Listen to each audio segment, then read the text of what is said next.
Dear friends, welcome to my YouTube channel learning with Suvendu Das.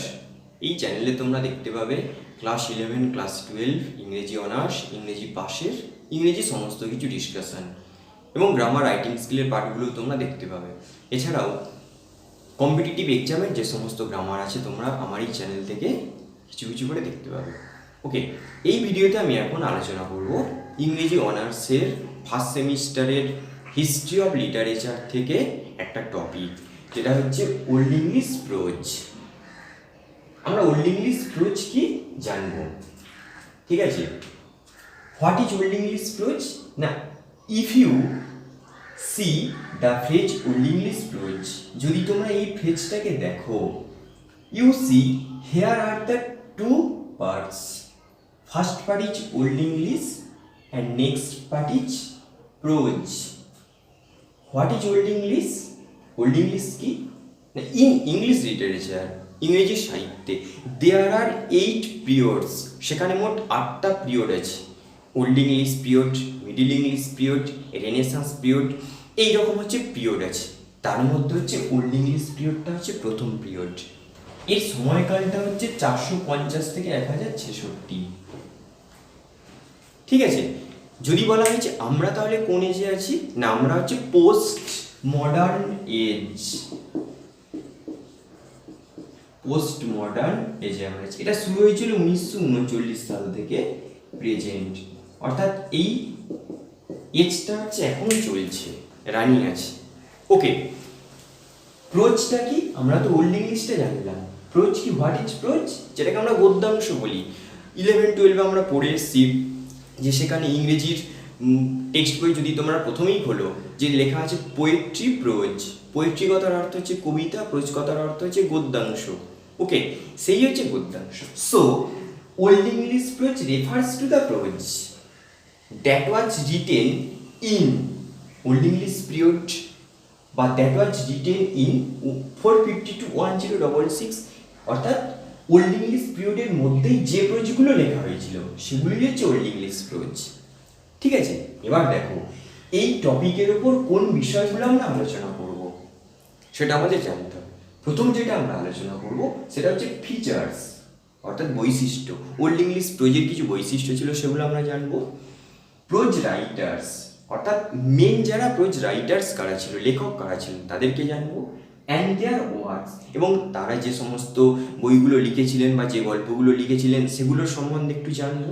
আর শেষে হচ্ছে questions, অর্থাৎ এখান থেকে কী কী টাইপের কোশ্চেন হয়, কত নম্বরের কোশ্চেন হয়, ইম্পর্টেন্ট কোশ্চেন কোনগুলো, সেগুলো আমরা এখান থেকে আলোচনা করবো। ফার্স্ট আমরা আলোচনা করবো ফিচার্স, অর্থাৎ বৈশিষ্ট্য। ওল্ড ইংলিশ প্রোজের 3-4টে বৈশিষ্ট্য আমরা লক্ষ্য করি। ফার্স্ট বৈশিষ্ট্য কি? Old English prose made its appearance long after the emergence of poetry, অর্থাৎ ওল্ড ইংলিশ প্রোজটা পদার্পণ করেছিল পোয়েট্রি বা কবিতা আসার অনেকটা পরে। Not only in English literature but also you see in every literature. সমস্ত সাহিত্যে তোমরা দেখতে পাবে যে আগে হচ্ছে কবিতা দেশ, তারপরে অনেক পরে হচ্ছে গল্প, মানে প্রোজটা এসছে। ঠিক আছে, এবং ইংরেজি সাহিত্যের ক্ষেত্রে হচ্ছে এই জিনিসটা হচ্ছে দেখা যাচ্ছে। নেক্সট কি? 2 নম্বর বৈশিষ্ট্য আমরা কি পাবো, না the development of old English pros wholly took place in England, অর্থাৎ ওল্ড ইংলিশ প্রোজের যে ডেভেলপমেন্টটা বা যে সাফল্যটা সেটা শুরু হয়েছিল কিন্তু ইংল্যান্ডে। থার্ড বৈশিষ্ট্য কি পাবো, ইন 9th century, নবম শতকে old English pros came into existence, অর্থাৎ ওল্ড ইংলিশ প্রোজটা তার জীবনটা যেন ফিরে পেয়েছিল বা আবার নতুন করে যেন শুরু হয়েছিল। ওকে, 4 নম্বর একটা আমরা বৈশিষ্ট্য পাবো যে old English pros was comparatively modern and simple, অর্থাৎ ওল্ড ইংলিশ প্রোজটা ছিল তুলনামূলকভাবে একটু খুব সিম্পল, যেটাকে বলা হয় সাধারণ, এবং একটু আধুনিক, ক্লিয়ার। এবার আমরা দেখব প্রোজ রাইটার্স কারা ছিলেন বা প্রোজ যে লেখক তারা কারা ছিলেন। আমরা এখানে 3 জন প্রোজ রাইটার্সকে দেখব। কোন 3 জন? ফার্স্ট প্রোজ রাইটার হচ্ছে কিং অ্যালফ্রেড, নেক্সট হচ্ছে অ্যালফ্রিক,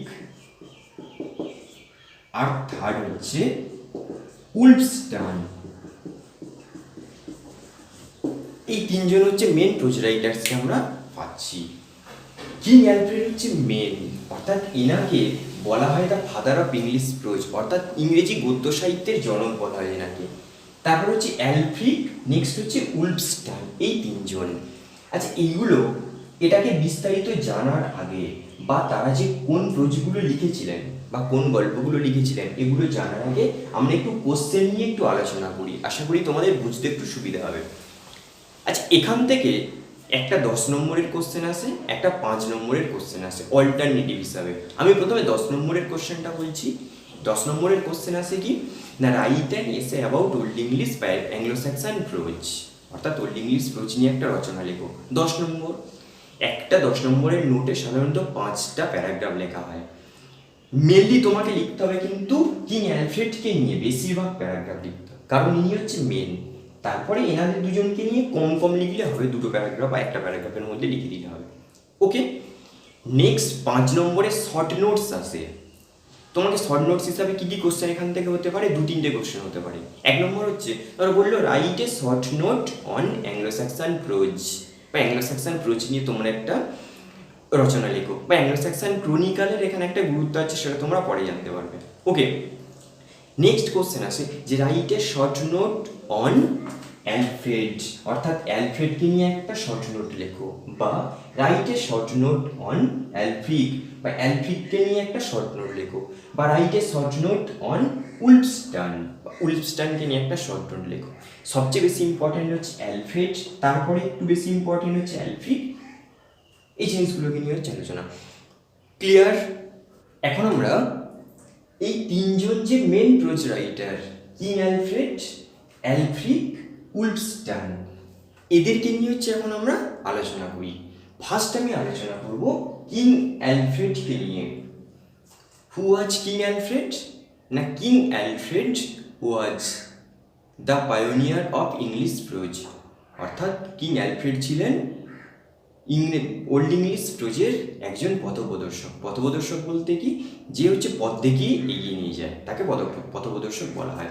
and he is called the father of English old English prose, এবং তাকে ইংরেজি গদ্য সাহিত্যের জনক বলা হয়।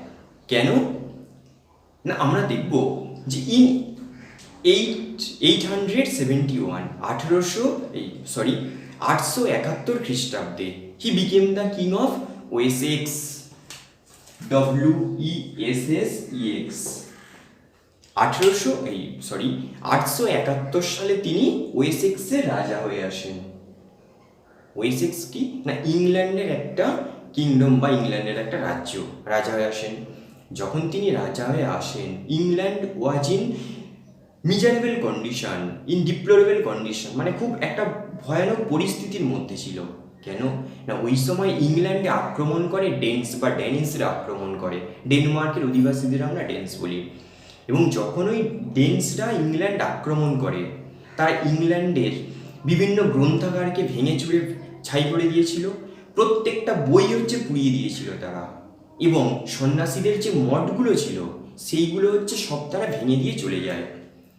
এরপর আমরা দেখতে পাবো যে সেখানে কোনো বই নেই বা পড়ার কোনো মেটেরিয়ালসও ছিল না, তাই শিক্ষা ব্যবস্থায় যেন একটা ভাটা পড়ে যায়। এবং সেই সময় কোনো বই লেখাও হলো না, কোনো গদ্য সাহিত্য, কোনো কবিতা কিছুই লেখা হলো না। যখন ইনি রাজা হয়ে এলেন, হি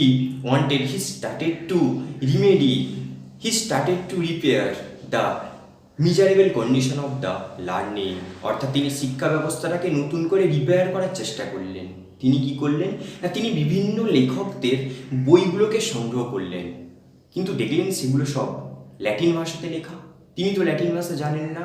at first he learned Latin, প্রথম তিনি ল্যাটিন ভাষাটাকে শিখলেন, অ্যান্ড দেন, এবং তারপর হি ট্রান্সলেটেড দেম ইনটু ইংলিশ। ওই বইগুলোকে তিনি দেখে দেখে ইংরেজিতে ট্রান্সলেট করলেন, এবং তিনি এইরকম 5টি বিখ্যাত বই তিনি ল্যাটিন থেকে ইংরেজিতে ট্রান্সলেট করেছিলেন। কোন সেই 5টি বই? দেখো আমি উপরে লিখে রেখেছি। এই 5টি বই, pastoral care of pope Gregory, অর্থাৎ পোপ গ্রেগরির লেখা প্যাস্টোরাল কেয়ার বইটি। এগুলো কিন্তু কোনোটা তিনি নিজে লেখেননি, পোপ গ্রেগরি লেখা হচ্ছে এইটা বই প্যাস্টোরাল কেয়ার। এই বইটাকে তিনি ল্যাটিন থেকে ইংরেজি ভাষাতে দেখে দেখে লিখেছিলেন। Clear? History of the world of Orosius, মানে অরোসিয়াসের লেখা history of the world. Ecclesiastical history of Bede, অর্থাৎ বেডের লেখা ecclesiastical history. Consolation of philosophy of Boethius, আর সলিলোগিস অফ সেন্ট অগস্টাইন বা সেন্ট অগস্টাইনের লেখা সলিলোগিস। তো এখানে তাহলে আমরা মেনলি দেখতে পাচ্ছি কিন্তু he was not a writer, he was mainly a translator. যিনি হচ্ছেন একজন ছিলেন ট্রান্সলেটর। ক্লিয়ার? এই বইগুলোকে তিনি আমরা দেখবো যে ল্যাটিন থেকে ইংরেজিতে ট্রান্সলেট করেছিলেন। ওকে, নেক্সট আমরা আলোচনা করব অ্যালফ্রিক। হু ওয়াজ অ্যালফ্রিক? না, অ্যালফ্রিক ওয়াজ এ চার্চম্যান, মানে অ্যালফ্রিক ছিলেন একজন চার্চ মানে কি গির্জার একজন মানুষ ছিলেন। হু বিকাম অ্যান অ্যাবট, যিনি একজন অ্যাবট হয়েছিলেন। অ্যাবট মানে কি মহারাজ বা চার্চের যে হেড বা মঠাধ্যক্ষ যাকে বলা হয় তাকেই বলা হয় যে অ্যাবট বলা হয়। ঠিক আছে? And he is basically known for his grammar, এবং তাকে আমরা বেশিরভাগ চিনি তার হচ্ছে গ্রামারের জন্য। And he is also a homilist. Homilist কথার অর্থ কি? হোমিলিস্ট কথার অর্থ হচ্ছে ধর্মপ্রচারক, এবং তিনি ছিলেন বেসিক্যালি একজন হোমিলিস্ট বা ধর্মপ্রচারক। এবং ইনি তিনটে বিখ্যাত বই লিখেছিলেন, তিনটি বিখ্যাত প্রোজ লিখেছিলেন। সেগুলো কি কি? Catholic homilies, the lives of the saints, আর একটা হচ্ছে কলোকুই। ক্লিয়ার? তার লেখাই তিনটে বই। এবার এই যে কলোকুই, এটা হচ্ছে একটা বিখ্যাত সৃষ্টি তার, হিজ বেস্ট ক্রিয়েশন। কারণ and it is of great interest as a dialogue between the master and his pupils, not only in literature but also from the historical point of view। অর্থাৎ এই গল্পের মধ্যে আমরা দেখতে পাই যে একটা ডায়লগ, একজন মাস্টার এবং তার যে স্টুডেন্ট বা ছাত্রদের মধ্যে একটা কথোপকথন, অবশ্যই হচ্ছে ধর্ম বিষয়, সেটাই হচ্ছে আমরা তারই গল্পের মধ্যে দেখতে পাই। নেক্সট আসি উলফস্টান। উলফস্টান কে ছিলেন? উলফস্টান ওয়াজ এ বিশপ অফ ওরচেস্টার। ওরচেস্টার হচ্ছে একটা জায়গা। বিশপ কথার অর্থ কি? বিশপ কথার অর্থ হচ্ছে যাজক যাকে বলে, অর্থাৎ তিনি ওরচেস্টারের একজন যাজক ছিলেন। ওকে, and who was also a হোমিলিস্ট, এবং ইনি হোমিলিস্টও ছিলেন, মানে ইনি হচ্ছে ধর্মপ্রচারও করতেন। এবং ইনার একটা সবচেয়ে বিখ্যাত যেটা বই আমরা সেটা দেখতে পাই, সার্মো লুপিয়ার্ড অ্যাংলোজ। এটা হচ্ছে বেস্ট ক্রিয়েশন। ওকে।